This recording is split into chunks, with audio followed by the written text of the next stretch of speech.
اعوذ باللہ من الشیطان الرجیم، بسم اللہ الرحمن الرحیم۔ سورہ بقرہ کی 50 آیات آپ کی خدمت میں اس کا ترجمہ اور مختصر سی تفسیر عرض کر چکے ہیں،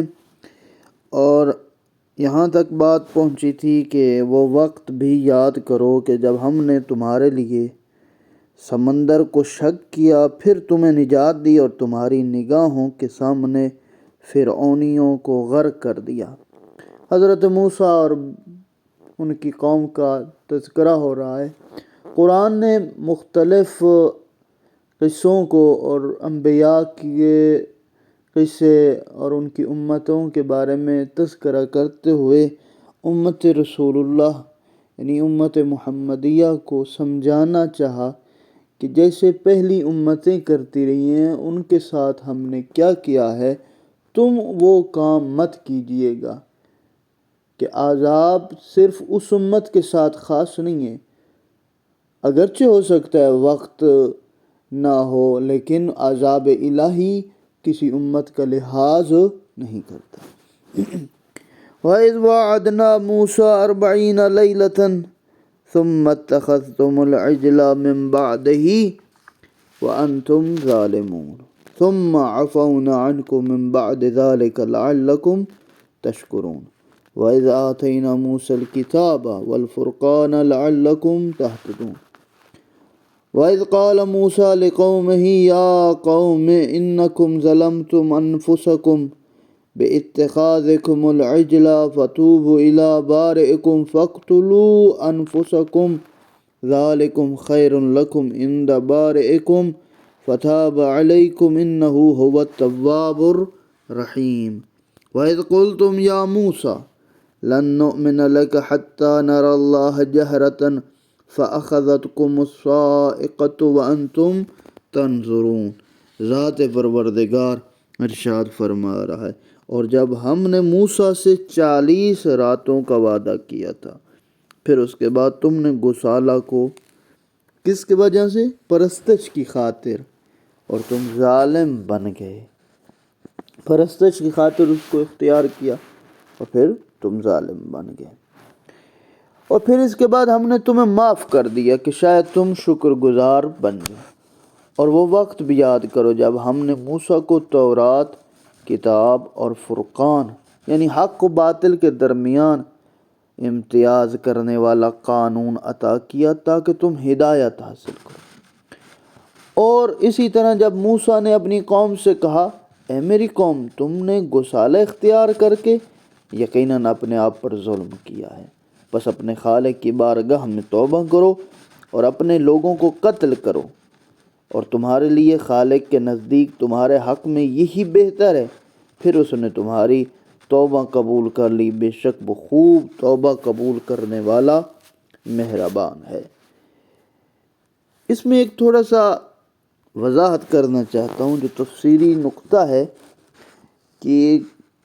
توبہ کرو اور اپنے لوگوں کو قتل کرو،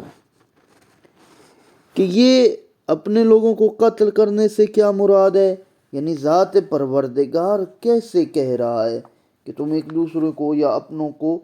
قتل کر دو؟ دیکھیں، جب اللہ نے حضرت موسیٰ علیہ السلام کو بلایا 40 دن کے لیے اپنی طرف، تو وہاں پہنچے اور ذات پروردگار نے کسی کی توبہ کا طریقہ یہی بنایا کہ اگر تم نے توبہ کرنی ہے تو پھر اپنے لوگوں کو قتل کرو، تبھی تمہاری توبہ قبول ہوگی۔ اور وہ وقت بھی یاد کرو جب تم نے کہا، اے موسیٰ، ہم آپ پر ہرگز یقین نہیں کریں گے جب تک ہم خدا کو اعلانیہ نہ دیکھ لیں، یعنی اللہ ظاہری آنکھوں سے ہم نہ دیکھ لیں۔ اس پر بجلی نے تمہیں گرفت میں لے لیا اور تم دیکھتے رہ گئے۔ ہمارا شیعہ اثنا عشریہ کا عقیدہ ہے، یعنی فقہ جعفریہ کا عقیدہ ہے، دنیا یا آخرت میں، چاہے دنیا ہو یا محشر کا میدان ہو، جنت میں، ان آنکھوں سے ہم ذات پروردگار کو نہیں دیکھ سکتے۔ اگر وہ دیکھیں گے تو محدود ہو جائے گا وہ ایک جگہ پر، در حالانکہ ذات پروردگار اللہ کی ذات محدود نہیں، لا محدود ہے، اور اگر ان آنکھوں سے نظر آ جائے پھر وہ جسم کا محتاج ہو جائے گا، اور ایسا نہیں ہے اور نہیں ہو، کبھی بھی نہیں ہو سکتا۔ ثم بعثناکم من بعد موتکم لعلکم تشکرون وظللنا علیکم الغمام وانزلنا علیکم منا والسلوى کلوا من طیبات ما رزقناکم وما ظلمونا ولكن كانوا انفسهم يظلمون وإذ قلنا ادخلوا هذه القرية فكلوا منها حيث شئتم رغدا وادخلوا الباب سجدا وقولوا حطة نغفر لكم خطاياكم وسنزيد المحسنين فبدل الذين ظلموا قولا غير الذي قيل لهم فأنزلنا على الذين ظلموا رجزا من السماء بما كانوا يفسقون وإذ استسقى موسى لقومه فقلنا اضرب بعصاك الحجر فانفجرت منه 12 عينا قد علم كل أناس مشربهم كلوا واشربوا من رزق الله ولا تعثوا في الأرض مفسدين۔ پھر تمہارے مرنے کے بعد ہم نے تمہیں اٹھایا کہ شاید تم شکر گزار ہو جاؤ۔ اللہ نے جب انہوں نے تقاضا کیا اور اللہ نے عذاب نازل کیا ایک قسم کا کہ ان پر فوراً بجلی گری اور مر گئے، پھر اللہ نے زندہ کر دیا کہ تم دیکھو، تم دیکھ نہیں سکتے اس اللہ کو،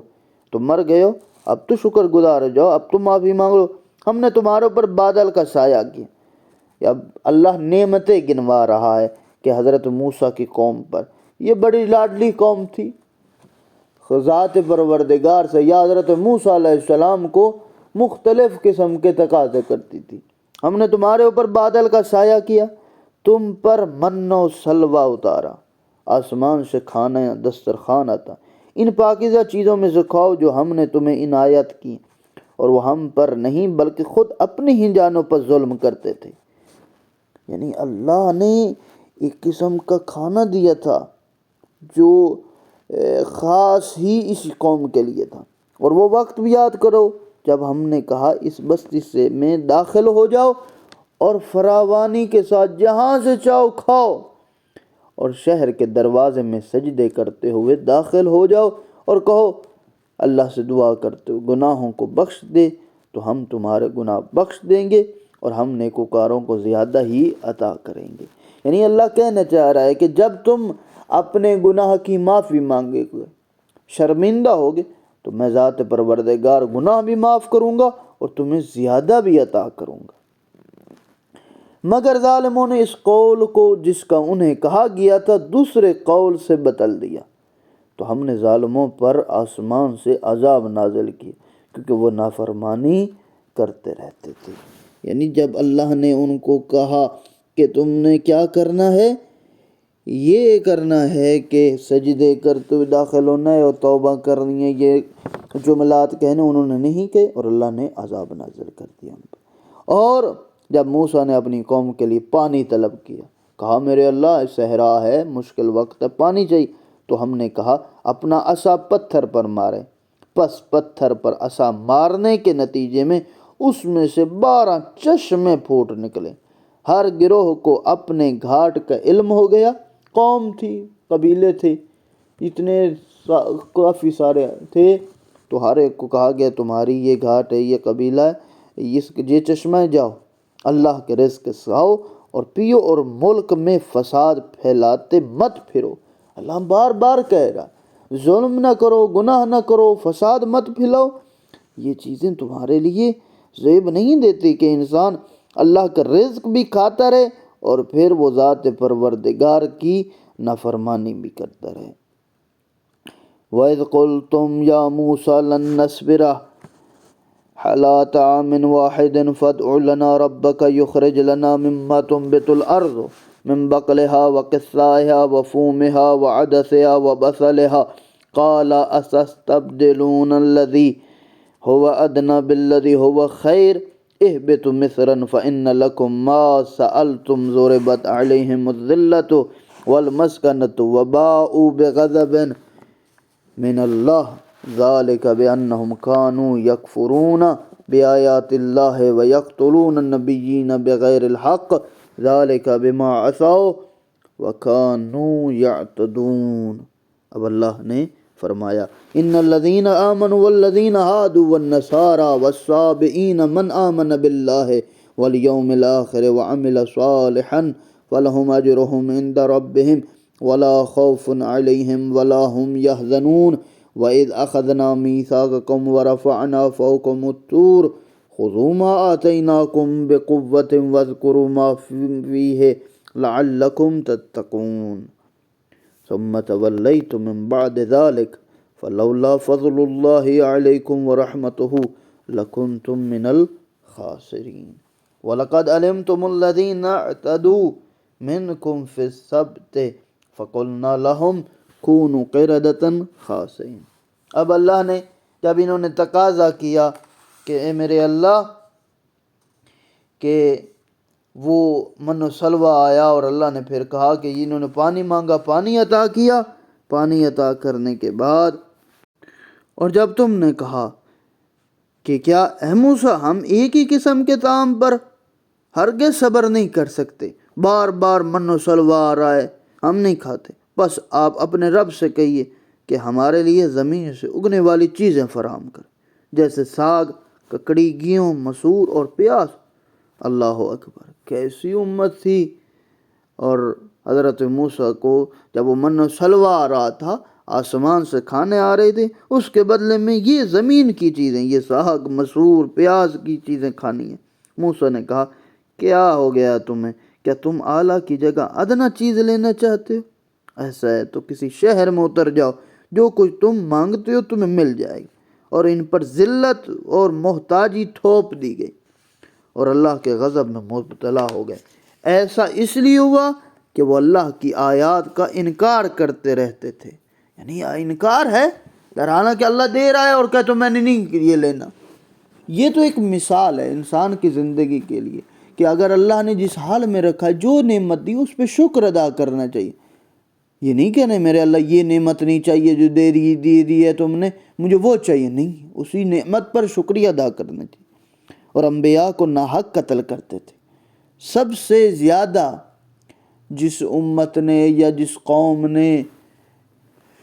انبیاء کو قتل کیا وہ بنی اسرائیل کی قوم ہے، اور یہ سب اس لیے ہوا کہ وہ نافرمانی اور حد سے تجاوز کیا کرتے تھے۔ بے شک جو لوگ ایمان لا چکے ہیں، جو لوگ یہودی ہوئے اور نصارہ اور صابئین میں سے جو کوئی اللہ اور روز آخرت پر ایمان لے آئے اور نیک عمل بجا لائے تو ان کے رب کے پاس ان کا اجر ہے، اور انہیں نہ کوئی خوف ہوگا نہ وہ غمگین ہوں گے۔ یعنی اس آیت میں کیا ہے کہ اپنے زمانے کے برحق نبی اور اس کی کتاب پر ایمان لانے کے بعد عمل صالح بجا لانے والا نجات ہی پائے گا۔ صابئی مذہب کے کچھ پیروکار آج کل جو ایران عراق میں پائے جاتے ہیں، اور اسی طرح صابئی اپنے آپ کو حضرت یحییٰ کے پیروکار سمجھتے ہیں، ان کے مقدس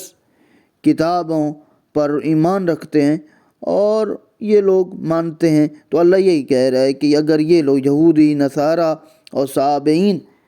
اپنے انبیاء کی تبلیغات پہ عمل کریں اور اللہ پر ایمان رکھیں، نیک اعمال انجام دیں، اللہ ان کے اعمال کو قبول کرے گا اور بغیر خوف کے اور غمگین کو وہ رہیں گے۔ اور وہ وقت یاد کرو جب ہم نے تم سے عہد لیا، وعدہ لیا، اور تمہارے اوپر کوہ طور کو بلند کیا